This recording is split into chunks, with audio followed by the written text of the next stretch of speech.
Hi. Hi. Journalist girl. Hi, journalist girls. Media team. Media team.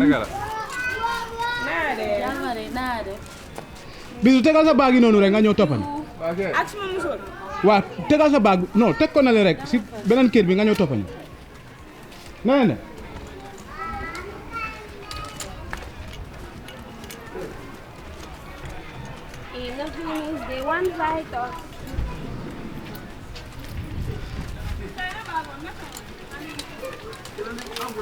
Sibo. Yes, so. They are all fans. I'll just hint them what is coming up. Hello, my beautiful people. Mbalbe kontanal to di manal kontanala. Alialu nyadi la manding star. Nga kugo kaya baka easy. Yala nga village ta di yala la sato be mo be wur la bara nyindo. Ha. Lali nyindo ya malla fa nga village mo di be. Nga ka nyamen rek always. Ka di yala doro no do ko rek. Apa ya attack la bom lem den. Hey, apa ko denke? Jangan ka sa. Wala. Inshallah. Al dua ka fu muli rek. Inshallah be bet yalla. Okay. Umi. Abe nyaade be ko lum. ila molla fansol konto mani sala fansol. Albania di ali vole fo kala be friend. Yes. Okay, fansol molla journalist kudo ala watch out for her. Watch out for her. Bapulo. Yeah, Musa in the building. Yeah, the big boss. CEO. Yes. CEO of Platinum Properties. Hey, don't jiggle me there. Take your time. I'm a big man. You don't trust me. CEO of Platinum Properties. Why are you filming me? What is your problem? You don't film me like that. I did people move. Huh? Yeah, he see all our case. Chapa dia no Smart Max. Yo, narrate man. Man.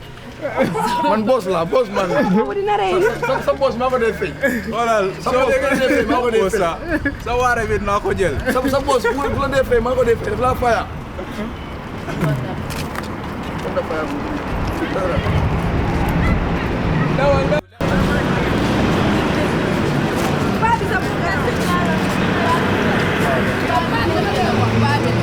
Boy, kamu nak andi haftan, andi ba? Wah, bro, yung mga naman yung shot. Gusto ba niya ka na ma-up sa boss. Pwede na dito na kesi no. Wala tebel pa din po sa bro. Boss, masa para kesi no sa Gambia. Wala sa Gambia boy, na din ni mal dilo. La staff sol me sambala yeda ngara fen ko ngara mitin kaya ni yo ngaya na staff sol Gambia. Yes. Igala bi kela boss stand. Rula yala ni bora jam para so na dindi kilin dia rek. Ay bora sama kilim na rek. Kono ba la ñaaro. Legi ñewal xam nga sa di kiri mati la.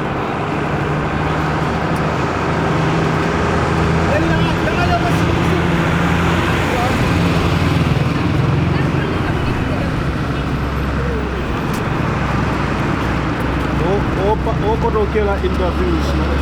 Yeah, wis na. Mo le filal dal tala rek. Drive ñu nga ate rek.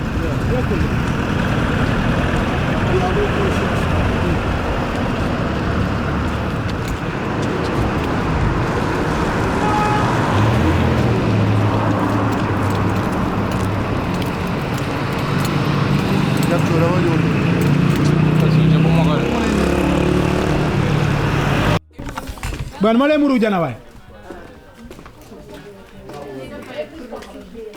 Boy, mo le muru jana way. Pablo na manda sumi ko pa. Boy, teel mali way, na dem. Boy, ki. Hey, Omi, teel mali ñu dem fele. Ñu delu wasi mi yow. Boy, na delu, stop. Na dem. Aja da, ibn la fay ko ka ñame. Non, ñu dem. Ndamu dipoti la.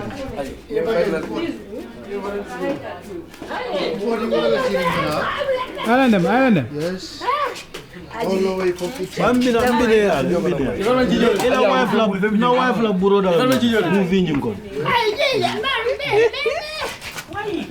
Alan. Yo, but I don't know if I'm gonna pick people. Don't wear my shoe. Hey. Pare. Nga sama dora dora kana way mana yaa nekk toog aji yaa ko nekk toog ñanande Olele behind the scenes tima ay ba cinkane de aldo mun do ngane ole bi mo la Aisha la sa mari jojo wala ole sister Aisha ma ko ko janto ma ite demol bayla bare para ngam pan sun la ta ne Ngami ne ko ngabla 5,000 wala. E ka ba jenne jam fiti. Sa da ba di la dela. Na fine na ba di la na 5,000. Sa ko ba yoni.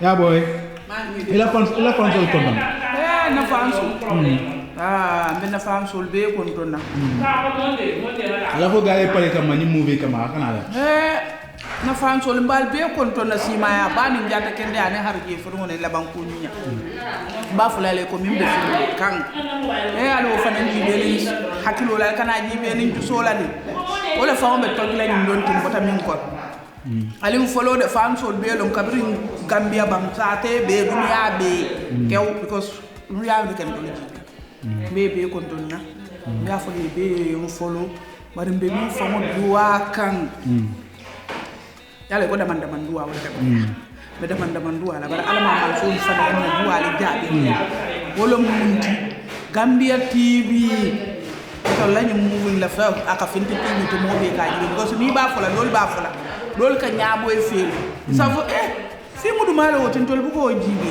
ta jo bebe kala ba ka findi tv le na ka findi no tv mo be ba jibe le mo be ba like am no fe mo fen ka jibe be la ka like inshallah abanga ba ka men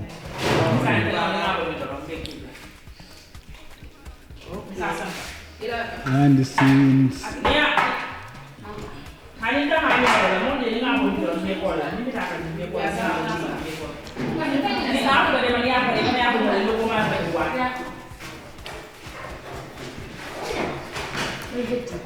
ma ni se so albatai ni ne ta ka fan je be kre ti ha ka me Aisha mari ha mina no biti lo ngabiti lo misle da men bon ya ra na mana biti ko lo ya ka ba kre ne do le bon ni nga fa na ko la fa ya di woro la pour tenite ha ndam ko den te dinde ma